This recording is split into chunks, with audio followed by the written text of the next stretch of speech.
Paresh middle میں تھا جب غائب ہوا تھا۔ اب میں وہیں سے آغاز کرتا تو یقیناً 8-10 سال حصول تعلیم ہی میں برباد ہوتے، مگر موہن ملہوترا نے میرے لیے گھر ہی پر استاد کا بندوبست کر دیا۔ پہلے ہی سال میں نے میٹرک کا امتحان اچھے نمبروں سے پاس کر لیا۔ اگلے 2 سال میں ایف اے کر کے میں نے آرمی جوائن کرنے کی کوشش شروع کر دی۔ اپنے شناختی کاغذات میں نے عمر کافی کم درج کروائی تھی۔ میرا چہرہ بھی ایسا تھا کہ عمر سے 5-6 سال چھوٹا ہی لگتا تھا۔ موہن ملہوترا کی کوشش سے میں بھارتی فوج میں آفیسر بھرتی ہو گیا۔ پاک فوج کی اعلیٰ تربیت نے مجھے ہر میدان میں سرخرو رکھا۔ بہرحال یہ طویل داستان ہے جو ایک نشست میں بیان نہیں کی جا سکتی، اس لیے میں اجمالاً ان واقعات پر روشنی ڈال رہا ہوں۔ تربیت کے خاتمے تک، کیپٹن بننے تک مجھے چھوٹے چھوٹے کام سونپے جاتے رہے، اور پھر میرے ذمہ ایک عجیب کام لگایا گیا۔ مجھے پاروتی شکلا نامی لڑکی کو محبت کے جال میں پھانس کر شادی کرنا تھی۔ گہرا سانس لے کر انہوں نے صوفے سے ٹیک لگائی۔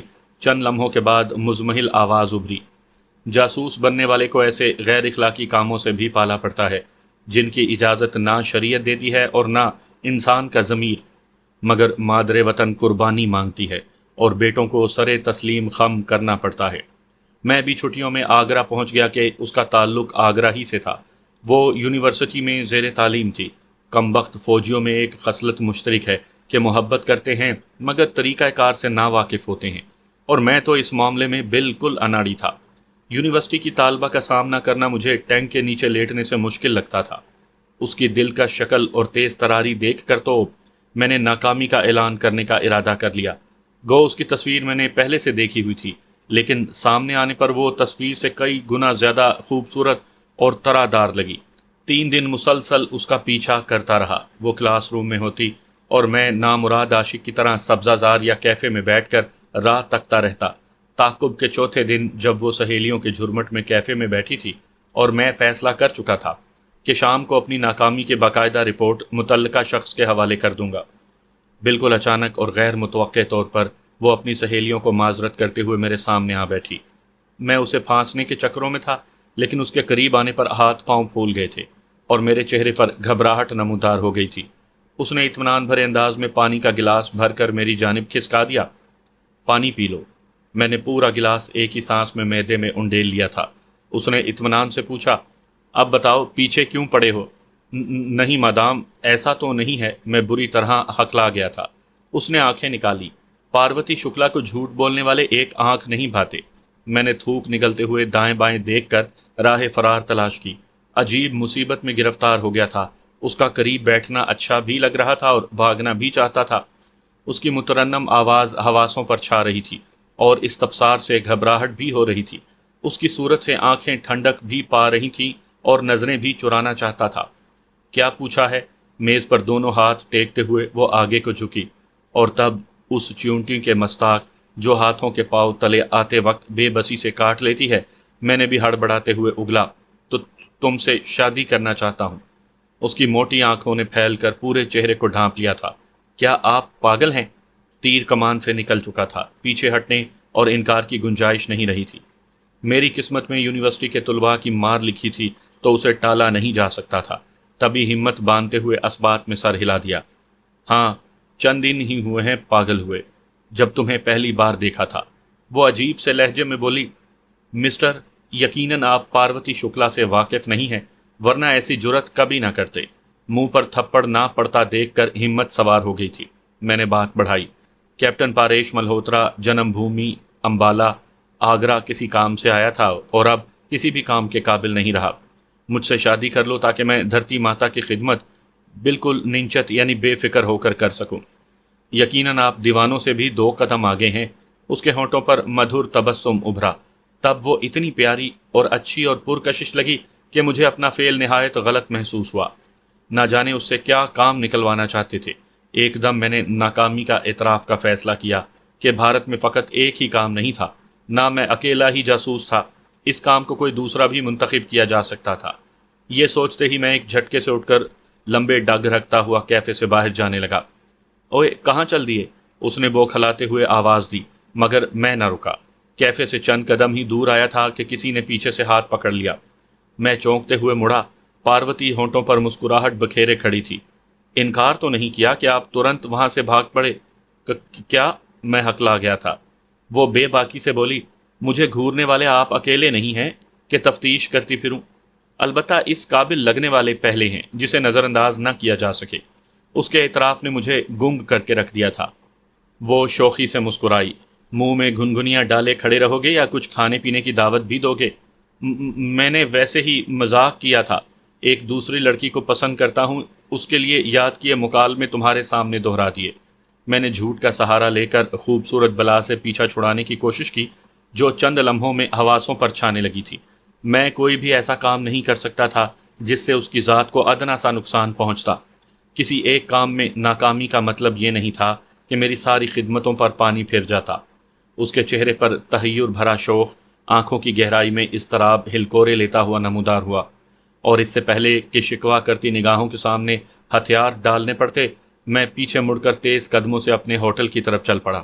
شام کو ناکامی کی رپورٹ تحریر کر کے میں نے مخصوص ذریعے سے اس شخص تک پہنچا دی جس سے مجھے ہدایات ملا کرتی تھیں۔ وہ رات آنکھوں ہی میں بیتی تھی۔ پاروتی کے ساتھ مختصر لمحات گزار کر اتنی بے چینی تھی تو اس کا مستقل ساتھ مجھے کام ہی سے نکال دیتا۔ اگلے دن واپس امبالہ روانہ ہوا تاکہ بقیہ چھٹی گھر گزار سکوں۔ البتہ گھر واپس آ کر محسوس ہوا کہ میں صرف جسمانی دوری پیدا کرنے میں کامیاب ہوا تھا، دل و دماغ سے انہیں نہیں جھٹک پایا تھا۔ دوسرے دن مجھے اپنی رپورٹ کا جواب موصول ہوا تھا۔ اسے کوئی نقصان نہیں پہنچے گا، اصل ہدف کوئی اور ہے، وہ صرف درمیانی کڑی ہے، تم اسے شریک حیات بنا سکتے ہو۔ میں کافی بے چینی اور بے سکونی محسوس کر رہا تھا۔ اسے نقصان نہ پہنچنے کی خبر نے مجھے اسی دن آگرہ لوٹنے پر مجبور کر دیا۔ امبالہ سے آگرہ تک قریباً 450-500 کلومیٹر کا فاصلہ میں نے راستے میں رکے بغیر طے کیا تھا۔ رات ہوٹل میں گزار کر میں اگلی صبح سویرے ہی یونیورسٹی پہنچ گیا۔ اس کی روزمرہ معلوم تھی، ڈرائیور اسے چھوڑ کر واپس لوٹ جاتا تھا۔ وہ پیریڈ شروع ہونے سے آدھ پون گھنٹہ پہلے آتی اور فالتو وقت یونیورسٹی کی لائبریری میں گزارتی تھی۔ خالی پیریڈ کے دوران وہ سہیلیوں سے گپ شپ کرتی، کیفے میں جا کر کھانے پینے کا شغل کرتی۔ چھٹی کے وقت دوبارہ تھوڑی دیر لائبریری میں گزارتی، یہاں تک کہ ڈرائیور لینے پہنچ جاتا۔ اس کی آمد سے پہلے میں یونیورسٹی لائبریری کے مخصوص گوشے میں موجود تھا جہاں وہ بیٹھا کرتی تھی۔ ایک کتاب کھول کر بظاہر صفحات پر نظر دوڑا رہا تھا، مگر میرا رواں رواں اس کی آمد کا منتظر تھا، اور پھر وہ پہنچ گئی۔ کتابوں کی الماری کا رخ کرنے سے پہلے ہی اس کی نظر مجھ پر پڑی۔ وہ سن کھڑی مجھے گھورنے لگی۔ 2-3 لمحے بعد جانے کے ارادے سے مڑی، تبھی میں نے آواز دی، مس شکلا۔ گو مگو کی کیفیت میں وہ رک گئی تھی، بلا شبہ سخت خفا تھی، اور چھوٹی سی ملاقات کے بعد ناراضی کا اظہار بتا رہا تھا کہ میں اس کے لیے کتنا اہم تھا۔ کتاب بند کر کے میں قریب ہوا، غزالی آنکھوں میں جھانکتے ہوئے دھیرے سے بولا، شمع کر دو۔ اس نے سرد مہری سے پوچھا، کیا ہم ایک دوسرے سے واقف ہیں؟ پتہ نہیں، میں نے دائیں بائیں سر ہلایا۔ لڑکیوں کو چھیڑنے کا نتیجہ جانتے ہیں؟ میں اداسی سے بولا، شاید۔ وہ ہنسی ضبط کرتے ہوئے بولی، یقیناً جس لڑکی کے لیے مکالمے یاد کر رکھے تھے اس نے دھتکار دیا ہے، جو دوبارہ میری ضرورت پڑ گئی ہے۔ میں بے بسی سے بولا، مجھے اظہار کرنا نہیں آتا، نہ روٹھوں کو منانا جانتا ہوں، اور نہ یہ پتا ہے کہ جو پیارا لگے اس سے کیسے جان چھڑائی جاتی ہے۔ کوشش کی تھی، ناکام رہا، مجبوراً واپس آنا پڑا۔ میں سکھا دیتی ہوں اظہار کیسے کرتے ہیں۔ یاقوتی لبوں پر مدھر تبسم ابھرا جو اس کا سب سے بڑا ہتھیار تھا۔ میرے ہاتھوں کو پکڑ کر اپنے کندھوں پر رکھتے ہوئے بولی، اب بولیں پاروتی، مجھے بہت اچھی لگتی ہو، تم سے پریم کرنے لگا ہوں۔ کیا میری بے رونق زندگی میں بہار بن کر آ سکتی ہو؟ اگر تم نے انکار کیا تو میں بے موت مارا جاؤں گا۔ میری آنکھوں میں آنکھیں ڈال کر رومانوی لہجے میں بول دیں، چلیں شاباش۔ اس کی آنکھوں میں جھانکتے ہوئے میں دل کی گہرائی سے بولا، شادی کرو گی؟ اس نے شرما کر آنکھیں جھکا لی تھی۔ انصاری صاحب نے خاموشی ساتھ لی۔ میں بھی چپ چاپ ان کے بولنے کا منتظر رہا۔ تھوڑی دیر گہری سوچوں میں کھوئے رہنے کے بعد وہ دھیرے سے مسکرائے، جانتے ہو پاروتی سے ملاقات میں نے اتنی تفصیل سے کیوں بیان کی؟ میں نے تجاہل عارفانہ سے کام لیتے ہوئے نفی میں سر ہلا دیا، ورنہ اس کا سیدھا سادہ جواب یہ تھا کہ محبوب کی باتیں کرنے سے کبھی سیری نہیں ہوتی، خاص کر پہلی ملاقات یادداشت میں یوں محفوظ رہتی ہے جیسے لمحہ بھر پہلے کی بات ہو۔ مجھے بھی تو اپنی پلوشے کی پہلی دید ازبر تھی، گو ہماری ملاقات دشمنوں کے انداز میں ہوئی تھی، لیکن پھر بھی وہ سہانا وقت یادداشت میں ثبت ہو گیا تھا۔ انہوں نے کہا لگایا، تمہیں شاید کبھی محبت نہیں ہوئی۔ میں نے مسکرانے پر اکتفا کیا تھا۔ انہوں نے ملازمہ کو چائے کا بتا کر بات جاری رکھی، یار وہ مجھے بہت پیاری تھی، اس کی رضامندی پا کر میں نے بغیر تاخیر کے والدین کو امبالہ سے بلا لیا۔ چھوٹی بہن اور بھائی کی شادی ہو چکی تھی، والدین کافی عرصے سے مجھے زور دے رہے تھے۔ ایسے عالم میں جب میں نے اپنی خواہش ان تک پہنچائی تو وہ بھاگے چلے آئے۔ اگلے دن ہم پاروتی شکلا کے گھر پہنچ گئے۔ وہ اس دن یونیورسٹی نہیں آئی تھی۔ جب اس کے والد سے تعارف ہوا تو میرا ماتھا ٹھنکا۔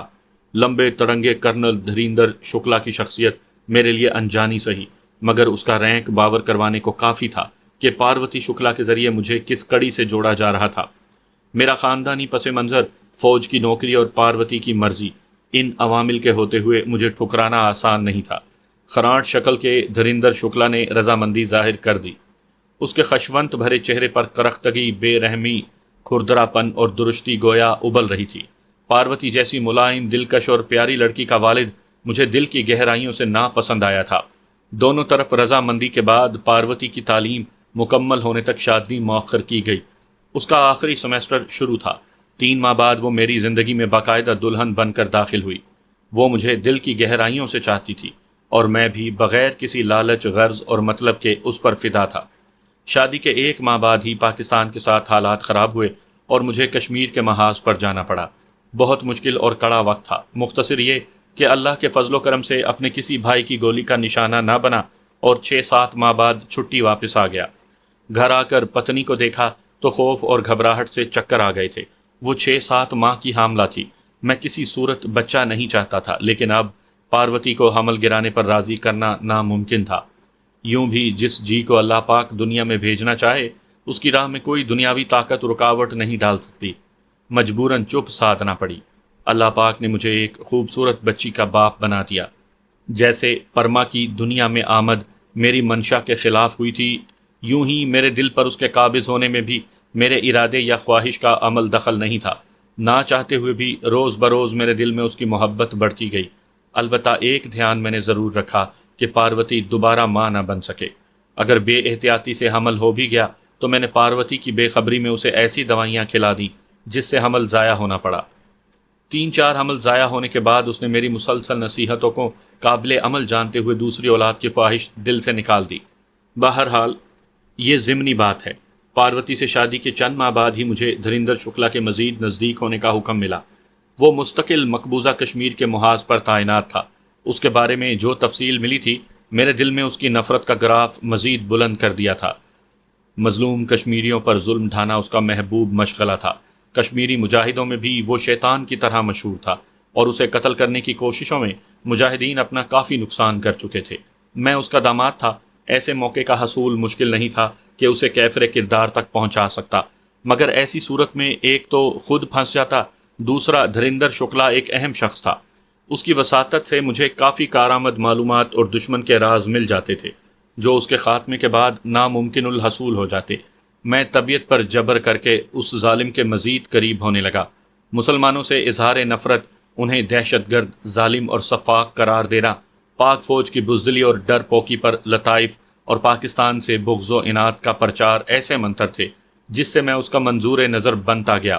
اس کے چھٹی آنے پر بے شمار ملاقاتیں ہوتی اور باتوں باتوں میں کافی معلومات اگلوا لیتا۔ اس کی غیر موجودگی میں اس کے سامان کی بھی تلاشی لے لیتا تھا۔ اس کے قریب ہونے کی مجبوری میں مجھے امبالہ چھوڑ کر آگرہ میں مستقل رہائش اختیار کرنا پڑی۔ میرا یہ فعل پاروتی کے نزدیک اسے خوش کرنے کو تھا۔ گو میں اسے خوش دیکھنا چاہتا تھا، لیکن آگرہ منتقل ہونا سراسر احکامات کے تابع ہوا تھا۔ میرے دل میں پاروتی کو مسلمان کرنے کی بڑی حسرت تھی، لیکن اپنی محبت اور خواہش پر میں نے وطن کی محبت کو مقدم رکھا۔ تبھی پاروتی کو حق کی راہ دکھانے کا حوصلہ نہ کر سکا، یوں ہی پرما کے بارے میں بھی ایسی کوشش نہ کر سکا۔ البتہ ایک خیال میں نے ضرور رکھا کہ وہ ہندو مت کے قریب نہ جا سکے۔ میری کوشش سے وہ اول دن سے آزاد خیال اور لبرل بن گئی تھی۔ البتہ میں خود اپنے بناوٹی مذہب کا بہت دھیان رکھتا تھا، کیونکہ اسی طرح میری شناخت زیادہ پوشیدہ رہ سکتی تھی۔ میرے سسر Dhirendra Shukla brigadier major general اور پھر لیفٹیننٹ جنرل کے عہدے تک پہنچ گئے تھے۔ اچھے سروس ریکارڈ کے ساتھ میں نے بھی لیفٹیننٹ کرنل کا رینک لگا لیا تھا۔ اس دوران پاک فوج کے مطلوبہ اہداف خوش اسلوبی سے پورے کرتا رہا۔ میں ہمیشہ بچ بچا کے اور نہایت احتیاط سے کام کرتا تھا۔ ہفتوں کا کام مہینوں تک مؤخر رکھتا اور بے احتیاطی نہ کرتا، لیکن میرے چوکنا ہونے کا مطلب یہ نہیں کہ باقیوں سے بھی غلطی نہیں ہو سکتی۔ جاسوسی کا کام نہایت توجہ، باریک بینی، بر وقت فیصلہ کرنے کی صلاحیت اور ہوشیاری کا متقاضی ہے۔ ایک جاسوس کے واسطے پھیلے ہوئے نہیں ہوتے، ورنہ ایک کے پکڑے جانے کی صورت تمام دشمن کے ہتھے چڑھ جاتے ہیں۔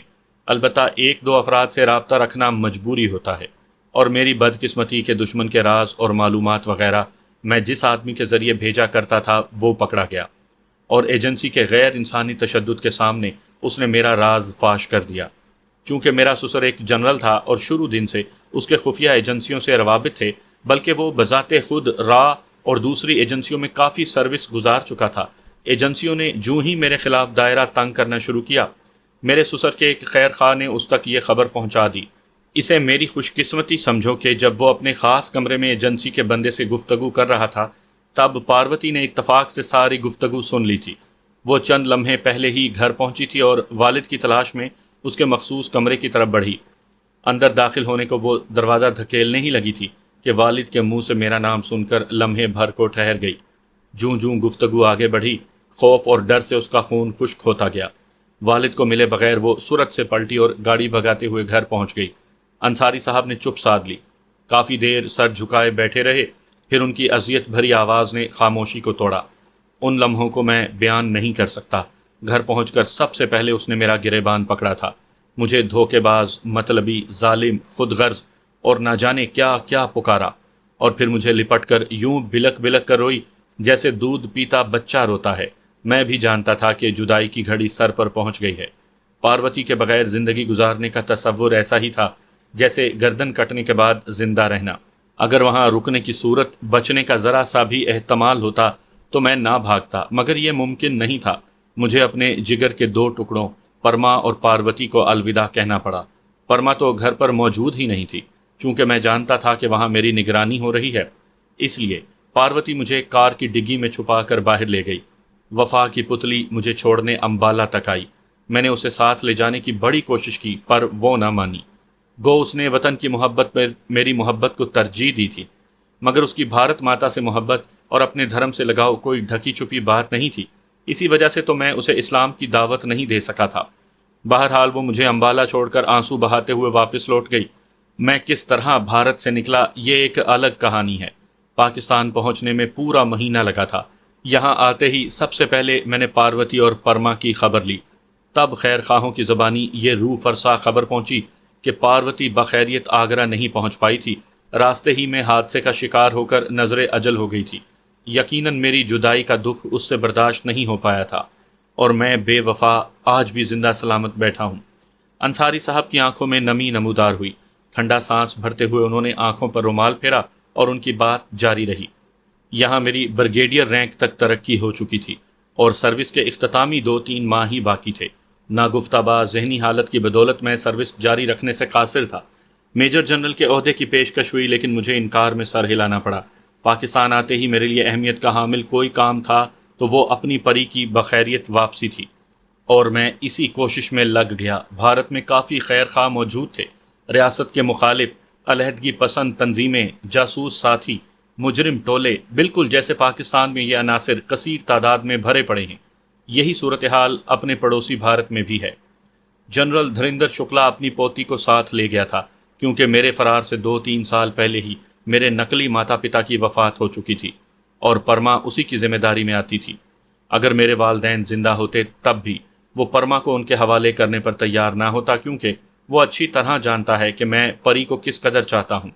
خاص کر اپنی بیٹی کو میں کافروں کے پاس پرورش پانے نہیں چھوڑ سکتا۔ میری غیرت کیسے گوارا کر سکتی ہے کہ میری بیٹی کسی ہندو کے بچے پیدا کرے؟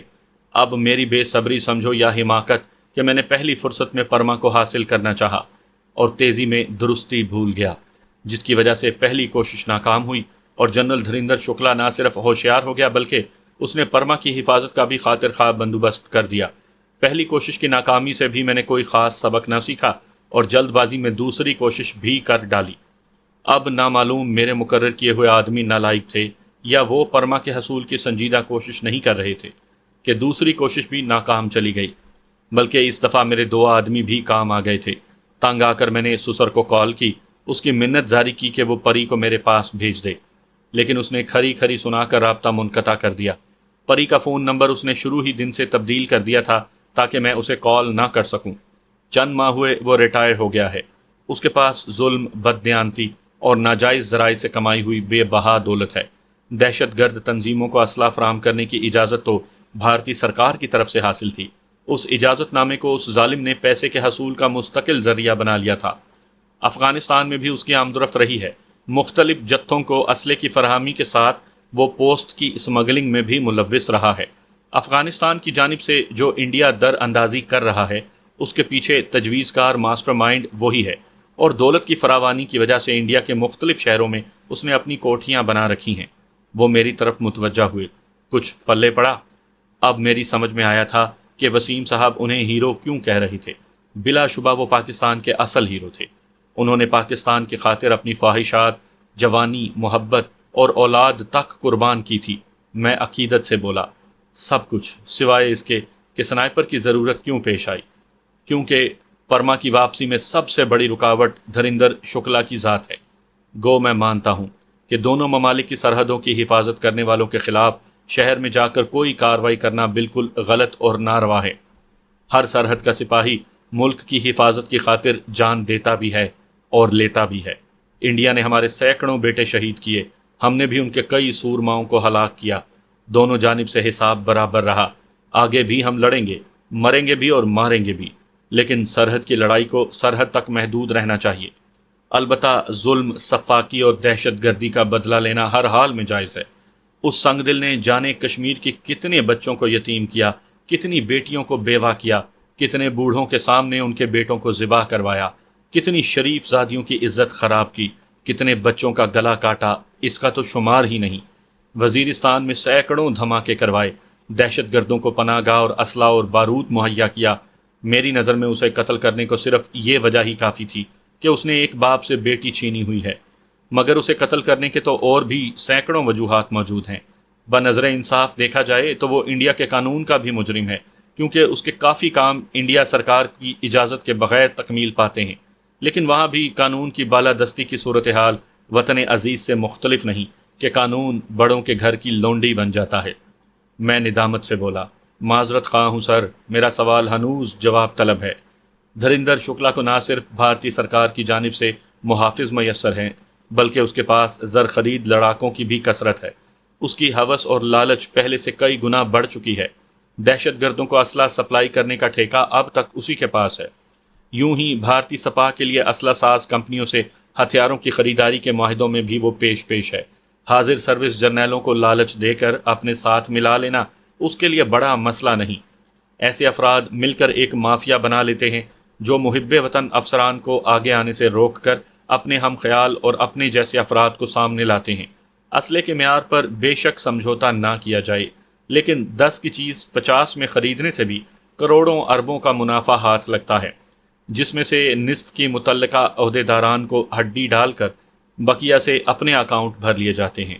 اور جس کے پاس دولت کی فراوانی ہو، اس کے دشمن بھی زیادہ ہوتے ہیں، اور جس کے دشمن زیادہ ہوں وہ اپنی حفاظت کے بندوبست میں بھی کوئی دقیقہ فروگزاشت نہیں کرتا۔ ایسے آدمی کے خاتمے کو تم جیسا نشانہ باز ہی کام آ سکتا ہے۔ میں ہنسا۔ ایسے آدمی کا خاتمہ تو پاک آرمی کا نقصان کرنا ہوا۔ شاید اس نے تردید نہ کی، لیکن میں بھارت سرکار کے فائدے کے بجائے اپنا الو سیدھا کر رہا ہوں۔ یوں بھی اس کی جگہ لینے کو کئی طلبگار موجود ہیں۔ بدی کے درخت کی جڑیں انسان کی رسائی سے دور ہیں، ہم صرف شاخ تراشی ہی کر سکتے ہیں۔ بدی کو فنا کرنا قادر مطلق کے بس میں ہے، اور اس نے مہلت دی ہوئی ہے، کس میں طاقت کے مہلت چھین سکے۔ میں نے اس بات میں سر ہلایا، جانا کب ہے؟ وہ مسکرائے، پہلے رضامندی تو ظاہر کرو۔ میں عقیدت سے بولا، اپنے ہیرو کے کام آنا میرے لیے باعث سعادت ہوگا۔ شکریہ بیٹا، شفقت بھرے لہجے میں کہتے ہوئے انہوں نے مجھے لپٹا لیا تھا۔ تمہارے ساتھ ایک اور جوان بھی جا رہا ہے، چند دنوں میں تمہارے شناختی کاغذات تیار ہو جائیں گے۔ ہفتے کو تمہاری خصوصی تربیت شروع ہوگی جو اگلے 3 دن جاری رہے گی، تب تمہیں مزید تفصیلات سے آگاہ کروں گا۔ پھر اجازت دیں سر۔ میں نے گھڑی کو دیکھا، سوئیاں 3 کے ہندسے کو چھو رہی تھی۔ انہوں نے میری دل لگتی بات کہی، بہتر ہوگا 2-3 دن گھر گزار لو، ہفتے کی شام تمہاری یونٹ میں بیٹھک ہوگی، تب تک پہنچ جانا۔ میں ششو پنج میں پڑ گیا۔ وسیم صاحب سے اجازت لینا پڑے گی۔ میری ہچکچاہٹ کو نظر انداز کرتے ہوئے پوچھا، ڈرائیونگ جانتے ہو؟ میں نے اس بات میں سر ہلا دیا۔ چابی بڑھاتے ہوئے وہ اطمینان سے بولے، گیراج میں سزوکی کار کھڑی ہے، لے جاؤ۔ وسیم کو میں بتا دوں گا، اب تم میرے حوالے ہو چکے ہو۔ شکریہ سر، مسرت بھرے لہجے میں کہتے ہوئے ان سے الوداعی مصافحہ کیا اور باہر نکل آیا۔ تھوڑی دیر بعد چکلالہ کینٹ کی حدود سے نکل کر راول پنڈی کی کشادہ سڑکوں پر رواں دواں تھا۔ مجھے انصاری صاحب کی پری اور پاروتی بھول چکی تھی، کچھ یاد تھا تو اپنی پلوشیں اور اس کی ناراضگی۔ صبح کی نماز تک میں گھر پہنچ چکا تھا۔ میری آمد پر روما کھل اٹھی تھی، مگر پلوشے کا موڈ پہلے ہی کی طرح تھا۔ اسے اکیلے میں گھیر کر میں نے انڈیا مشن کے بارے میں آگاہ کیا، یہ بھی کہا کہ زندگی موت کا کچھ پتہ نہیں، واپس آ سکوں گا یا نہیں، اس لیے ہو سکے تو مجھے معاف کر دے۔ مگر میرے سچ کو سفید جھوٹ خیال کرتے ہوئے اس نے اتنی اہمیت بھی نہیں دی تھی کہ میری جانب دیکھ ہی لیتی۔ منت سماجت سے اس کے کان پر جوں بھی نہیں رنگی تھی۔ جب تھک کر باہر جانے لگا تب اس کی جذبات سے آری آواز ابھری، بہتر ہوتا اگر طلاق کے بارے میں کوئی فیصلہ کر کے آتے، کیونکہ میں نہیں چاہتی میرے عدالت سے رجوع کرنے پر تمہارا مذاق بن جائے۔ میں بپھر کر مڑا، دماغ جگہ پر ہے اور تم کسے کہا؟ بے پرواہی سے بولی، تمہیں۔ میں آزردہ ہوا۔ پلوشے، سچ میں انڈیا جا رہا ہوں۔ ہو سکتا ہے میں 6 ماہ میں لوٹوں، ہو سکتا ہے سال لگ جائے، یہ بھی ممکن ہے لوٹ ہی نہ پاؤں۔ وہ بیگانے پن سے بولی، اسے بتاؤ جسے تمہاری پرواہ ہو۔ تمہیں نہیں ہے؟ میں دوبارہ قریب ہوا، مگر میری وارفتگی بھری پیش قدمی کو اس نے سرد مہری سے ٹھکرا دیا۔ مسٹر ذیشان، میں علیحدگی کا فیصلہ کر چکی ہوں۔ بہتر ہوگا واپسی سے پہلے میرا مسئلہ حل کرتے جاؤ۔ میرا ہاتھ گھوما، چٹاخ کی آواز سے کمرہ گونج اٹھا تھا، پھول سے رخسار پر انگلیاں سبت ہو گئی تھیں۔ میرے پاس تو یہی حل ہے، درستی سے کہتے ہوئے میں باہر نکل آیا۔ روما میرے جانے کا سن کر پریشان ہو گئی تھی۔ اسے میں نے اجمالاً انصاری صاحب کی کہانی بھی سنا دی تھی۔ وہ مجھے چھیڑتے ہوئے بولی، تو صاف کہیں نا جھوٹے اجنبی، مس پرما کی دید کا شوق آپ کو انڈیا لے جا رہا ہے۔ میں وارفتگی سے بولا، کیا دنیا کی کوئی لڑکی میری روما سے خوبصورت اور پلوشے سے پیاری ہو سکتی ہے؟ روما نے انکشاف کیا، آپ کی پلوشے دوبارہ پلو خان بننے کے چکروں میں ہے۔ کل مجھے کہہ رہی تھی اس کے بال کاٹ دوں۔ میں ششدر رہ گیا تھا، پتہ نہیں کیا مسئلہ ہے کمینی کو۔ روما ہنسی، آپ نہیں جانتے؟ میں نے ہدایت دی، بہرحال تم اس کے بال نہ کاٹنا۔ روما نے اس بات میں سر ہلا دیا۔ اگلے دن اس نے بھی پلوشا کو سمجھانے کی کوشش کی، مگر اس نے یہ میرا اور ذیشان کا ذاتی معاملہ ہے کہہ کر روما کو نادم کر دیا تھا۔ اس نے تو مجھے پیٹھ پیچھے بھی پیار بھرے تخاطب سے یاد کرنا چھوڑ دیا تھا۔ ہفتے کی دوپہر میں گھر والوں سے الوداع ہو کر واپس روانہ ہوا۔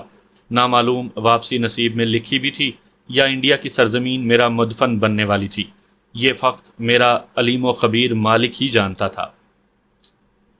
اللہ ڈینو کا تعلق سندھ سے تھا۔ گہرا سانولا رنگ، میانہ قامت، چریرا بدن، عام شکل و صورت کے دیکھنے والوں کو کوئی کشش محسوس نہ ہو۔ بظاہر یوں لگتا جیسے سیدھا سادہ دہاڑی لگانے والا مزدور، مزارہ یا پریشان حال بے روزگار جوان ہو۔ لہجہ بھی گنواروں کا سا، اور پھر سندھیوں کی بول چال سے تو فوراً ان کی پہچان ہو جاتی ہے، مگر باطن بے ضرر اور عام نظر آنے والا جوان، چست و چالاک، چاق و چوبند اور ہر دم چوکنا اور تیار، ایسا کمانڈو تھا جس کی نظریں عقاب کی طرح شکار کو تاڑ لیتی ہیں۔ دست بدست لڑائی میں طاق، اسلحے کا شناور، باوردی پھندوں میں اور آئی ڈیز لگانے میں ماہر، بھیس بدلنے میں مشتاق، تجربے کار منجا ہوا کمانڈو تھا۔ اس میں مشکلیں جھیلنے اور مصائب کا سامنا کرنے کی قوت برداشت عام آدمیوں سے کئی گنا زیادہ تھی۔ سینچر کی شام ہماری طویل بیٹھک ہوئی۔ اللہ ڈینو دیر سے پہنچا تھا اور تب تک انصاری صاحب اس کے بارے میں تفصیل سے بتا چکے تھے۔ اس کی آمد پر رسمی تعارف کے بعد کام کی بات شروع ہوئی۔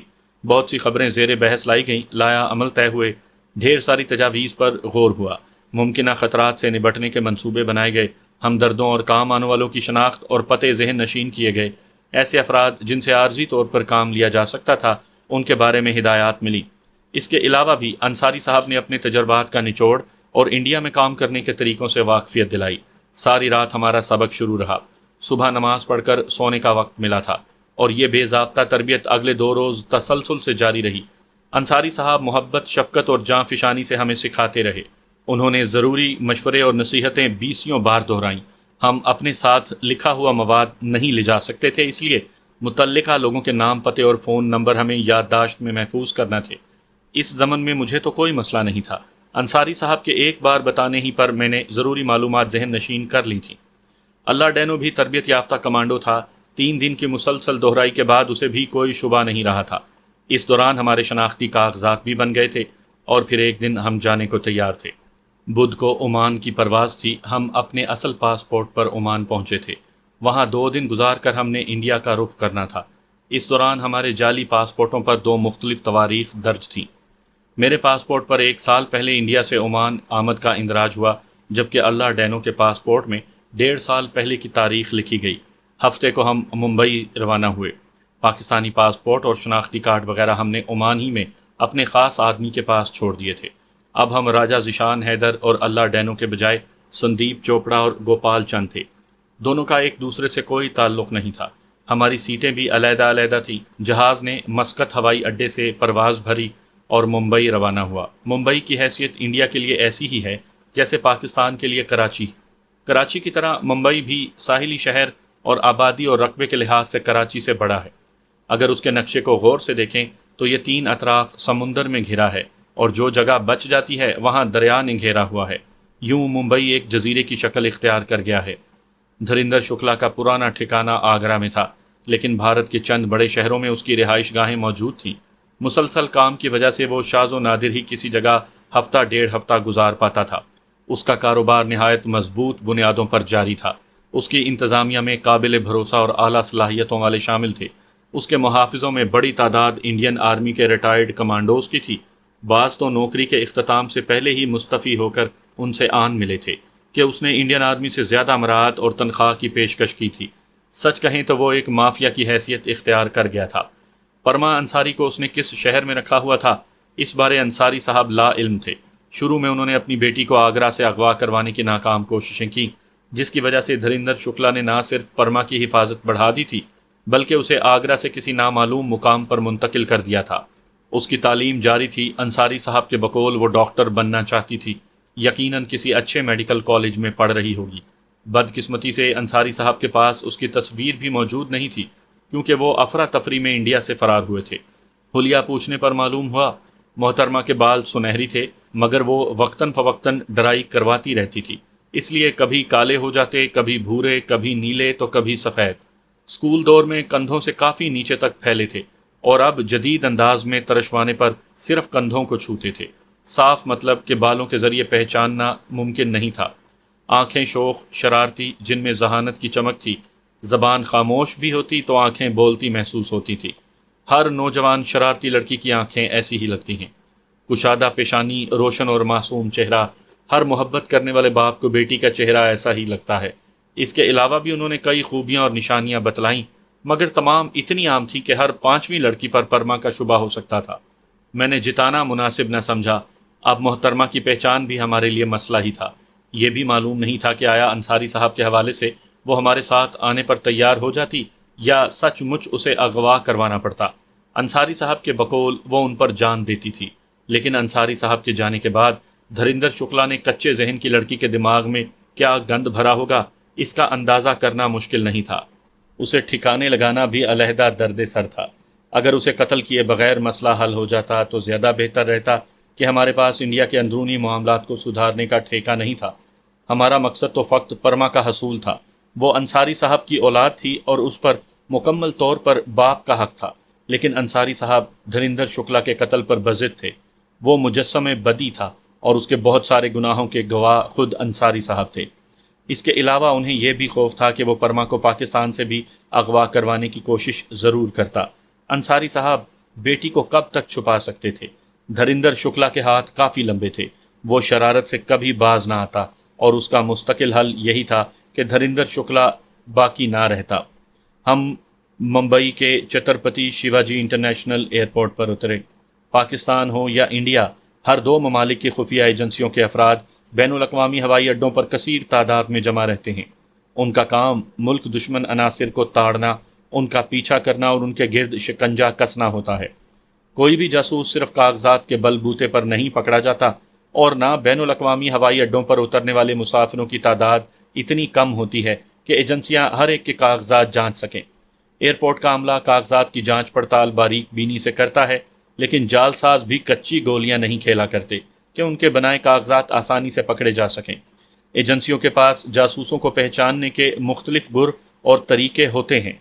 اس میں قیافہ شناسی، جاسوس کا اکیلا ہونا یعنی بیوی بچوں کے بغیر سفر کرنا، ان کے پاس مختصر سامان کا ہونا، انہیں ہوائی اڈے پر وصول کرنے کو خاندان کے کسی فرد کا نہ آنا، آدمی کا خوامخواہ دائیں بائیں چوکنا انداز میں گھورنا، خوف زدہ یا گھبرایا ہوا نظر آنا، مستقل ٹھکانہ نہ ہونے کے باعث اکثریت کا ہوٹلوں اور مہمان خانوں میں رہنا، اور بھی بہت سی وجوہ سے جاسوسوں کی پہچان ہوتی ہے۔ روزانہ سینکڑوں ہزاروں افراد کی بیرون ملک سے آمد ہوتی ہے۔ ایجنسیوں نے ہر ملک سے آنے والے افراد کو مختلف درجوں میں بانٹا ہوتا ہے، جن میں کچھ ممالک سے آنے والے افراد کو زیادہ باریک بینی اور احتیاط سے جانچا جاتا ہے۔ ایجنسیوں والے مشکوک افراد کا تعاقب اور دور دور سے نگرانی کر کے اپنا شبہ رفع کرتے ہیں۔ کاغذات کے مطابق ہم سال ڈیڑھ کے بعد عمان سے لوٹ رہے تھے، اور کسی ایسے فرد کا مختصر سامان کے ساتھ سفر کرنا عجیب لگتا ہے۔ تبھی میرے پاس 2-3 بڑے بڑے سوٹ کیس تھے، جن میں مردوں، عورتوں اور بچوں کے کپڑوں کے علاوہ مختلف قسم کے کھلونے وغیرہ بھرے تھے۔ کاغذات کی جانچ پڑتال کروا کر مجھے سامان کے انتظار میں بیٹھنا گوارا نہیں تھا۔ وطن عزیز کی طرح وہاں بھی کام نکلوانے کو تصویری کاغذات استعمال ہوتے ہیں۔ مہاتما گاندھی کی تصویر کی پوجا رام کرشن اور بھگوان سے زیادہ کی جاتی ہے۔ پرانے مسافر ایسے چٹکلوں سے واقف ہوتے ہیں کہ کیسے تھوڑی سی نقدی خرچ کر کے انتظار سے بچا جائے۔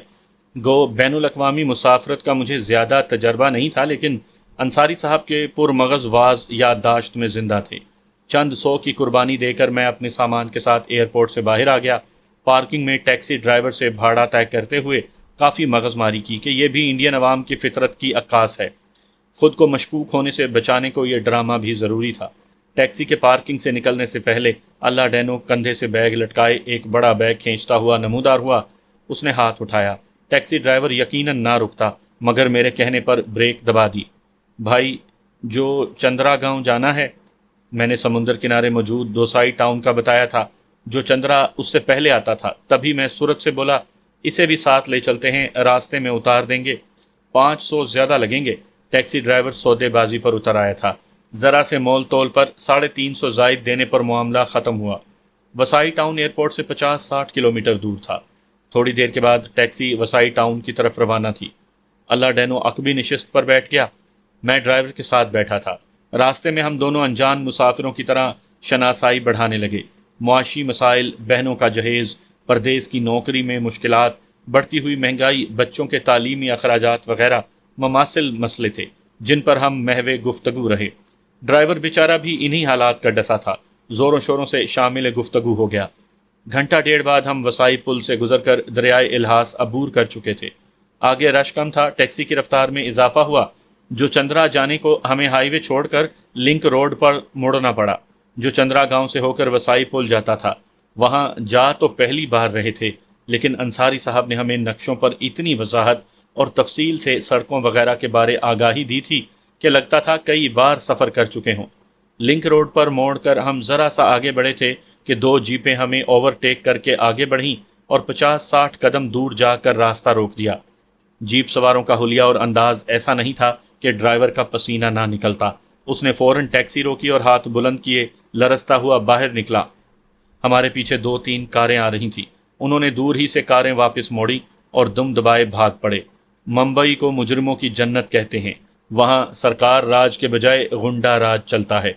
پولیس خود اتنی عاجز ہے کہ دم مارنے کا حوصلہ نہیں کر سکتی۔ جوا خانوں اور شراب خانوں کی تو خیر حکومتی سطح پر اجازت ہے، لیکن ممنوعہ نشے اور اسلحے کا کاروبار، قتل و غارت، بھتہ خوری کو جرم ہونے کے باوجود کوئی روک نہیں پاتا۔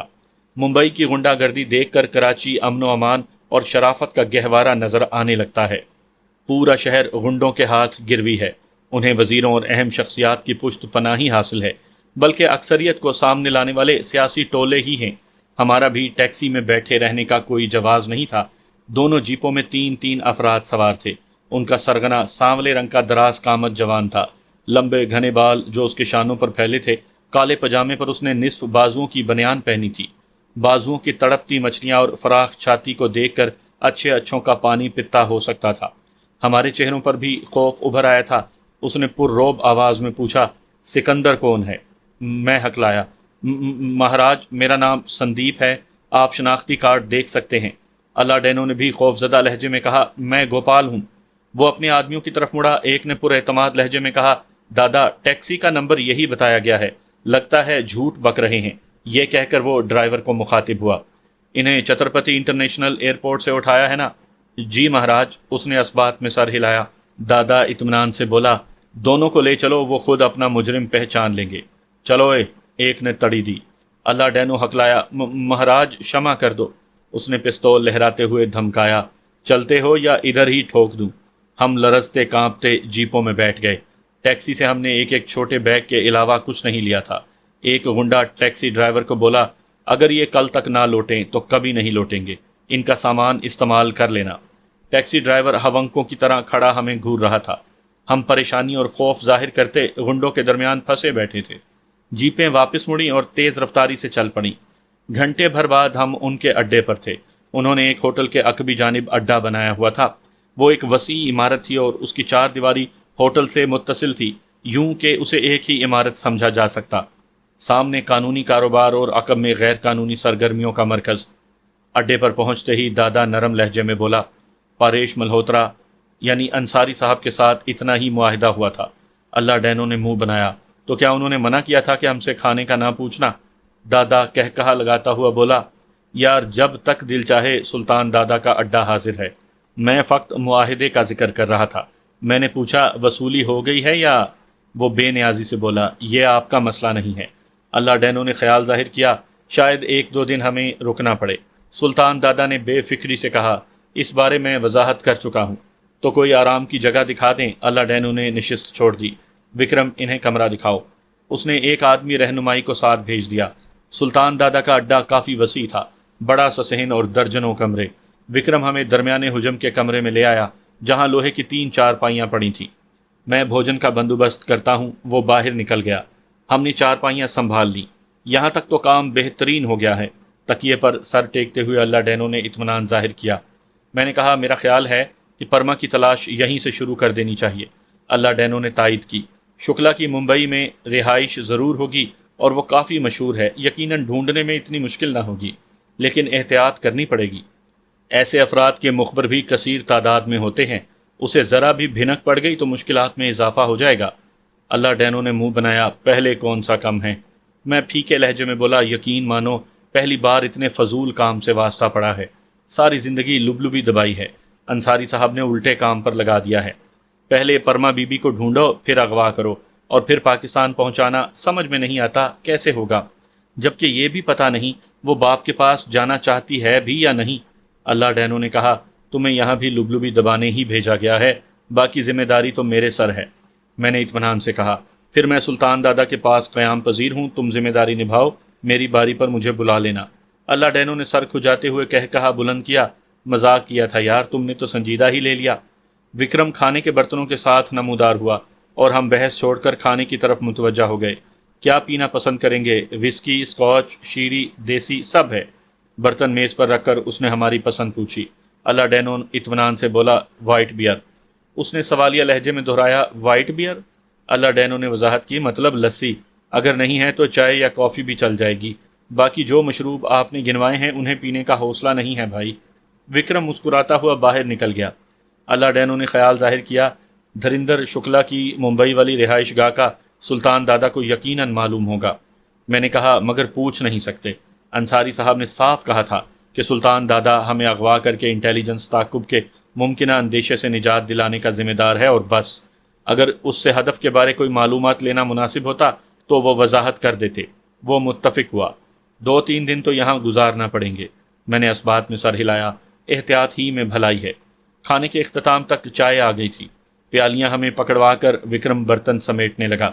ہم چائے پی ہی رہے تھے کہ فائر کی آواز آئی اور پھر شور سنائی دینے لگا۔ وکرم بھاگ کر باہر نکلا، ہم بھی پیچھے ہو لیے تھے۔ 5 مسلح افراد داخلی دروازے کے سامنے کھڑے تھے۔ آگے آگے چھریرے بدن اور لمبی قامت کا جوان تھا، جو با آواز بلند سلطان دادا کو للکار رہا تھا۔ سلطان دادا، تم نے راجپوت کی طاقت کا اندازہ لگانے میں غلطی کی ہے۔ اگر تمہارے خیال میں راجپوت کے گروہ نے چوڑیاں پہن رکھی ہیں تو لو آ گئے ہیں۔ ہماری خالی کلائیاں دیکھ کر یقین آئے نہ آئے، گولی کی دلیل پر شبہ دور ہو جائے گا۔ سلطان دادا خالی ہاتھ تھا۔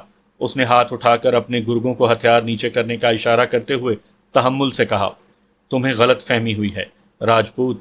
سلطان نہ معاہدے کی خلاف ورزی کرتا ہے اور نہ کسی دوسرے دادا کے علاقے میں واردات کا شوقین ہے۔ مجھے ملنے والی اطلاع جھوٹی نہیں ہو سکتی۔ راجپوت اس کی صفائی پر مطمئن نہیں ہوا تھا۔ سلطان ہماری طرف اشارہ کرتے ہوئے بولا، میں اپنے آدمی واپس لینے گیا تھا، دونوں تمہارے سامنے کھڑے ہیں، اطمینان سے تسلی کر لو۔ راجپوت کے چہرے پر الجھن ابھری۔ میں سمجھا نہیں۔ سلطان نے وضاحت کی، سندیپ اور گوپال میرے پرانے واقف کار کے جاننے والے ہیں۔ اس نے درخواست کی کہ انہیں چند دن اپنے پاس رکھوں۔ ہوائی اڈے پہنچا تو یہ وہاں سے جا چکے تھے۔ اپنے دوست سے معلومات لی اور ان کے پیچھے پہنچ گیا۔ باقی اغوا کا ڈرامہ کرنا انہیں تنگ کرنے کو کیا، ورنہ تمہاری حدود میں کوئی واردات کرنا ضروری ہوتا تو پہلے اجازت لیتا۔ راجپوت نے اپنا پستول جیب میں ڈالا۔ اس کے چہرے پر ہلکی سی خفت ابھری۔ یقیناً تم میری جلد بازی کو شمع کر دو گے۔ سلطان دادا مسکرایا۔ اگر میرے ہمراہ بیٹھ کر ایک پیگ وسکی پی لی تو اس بارے سوچا جا سکتا ہے۔ راجپوت لبوں پر پھیکی مسکراہٹ سجائے اس کے ساتھ ہو لیا۔ لڑائی کا ماحول ایک دم دعوت شرب و طعام میں بدل گیا تھا۔ سلطان دادا کے گرگے راجپوت دادا کے ساتھیوں کو سنبھالنے لگے۔ ہم اپنے کمرے کی طرف بڑھ گئے۔ سارا بمبئی مختلف جرائم پیشہ افراد نے بانٹا ہوا ہے۔ ہر بڑے غنڈے کا اپنا علاقہ ہے جہاں دوسرا غنڈا کوئی واردات نہیں کر سکتا۔ اس میں جیب تراشی سے لے کر بینک ڈکیتی تک کے جرائم شامل ہیں۔ بلکہ غنڈہ گردی تو درکنار، بمبئی اور کراچی جیسے بڑے شہروں میں تو بھیک مانگنے والی مافیا تک نے علاقے تقسیم کیے ہوئے ہیں۔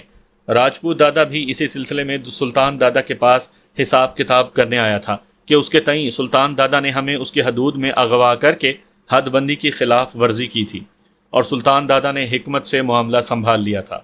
ان غنڈوں کا جاسوسی نظام تو حکومت سے کئی گنا تیز ہے۔ چارپائی سنبھالتے ہی اللہ ڈینو نے حیرانی ظاہر کی تھی۔ میں ہنسا۔ پیٹ کا معاملہ ہے بھائی، ایک نیام میں دو تلواریں نہیں سما سکتی۔ دو ملا مرغی حرام قرار دیتے ہیں، دو سپہ سالار فوج مروا تو سکتے ہیں، لڑا نہیں سکتے۔ پھر ایک علاقے میں دو غنڈوں کا راج کیسے ہو سکتا ہے؟